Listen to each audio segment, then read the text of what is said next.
నా పేరు హారిక. నేను కందుకూరు నియోజకవర్గం నుంచి వచ్చాను. సో 2 రోజులు మా నియోజకవర్గంలో జరిగి మా ఉత్సాహంతో మేము ఇక్కడ దాకా రావడం కూడా జరుగుతూ ఉంది.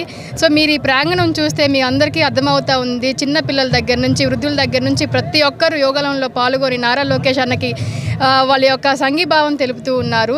సో ఈ ఉత్సాహం మనకి 2024 ఎన్నికల్లో కంటిన్యూ అయ్యి మన ప్రభుత్వం వస్తుంది. లోకేష్ అన్న మనకి ఇచ్చిన హామీలన్నీ కూడా నిన్న మీరు కందుకూరు యువగలం మీటింగ్లో మీరు చూశారు. సో ప్రతి ఒక్క హామీ కూడా నెరవేరుస్తారని మాకు చాలా నమ్మకం ఉంది. ఆ నమ్మకంతో మేము కష్టపడతాము. 2024లో టీడీపీ ప్రభుత్వాన్ని గెలిపించుకోవడానికి మేము ఖచ్చితంగా కృషి చేస్తామని ఈ లోకేష్ అన్న యువగలం ద్వారా మహిళలను కూడా చాలా ఉత్సాహంగా పనిచేస్తున్నాము. రెట్టింపు ఉత్సాహంతో మాకు ఎటువంటి జరిగినా కూడా లోకేష్ అన్న ఉన్నాడనే ధైర్యంతో మేము ముందుకు వస్తూ ఉన్నాము.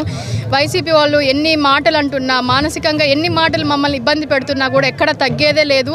సో మహిళలు ఇంకాస్త వాళ్ళనే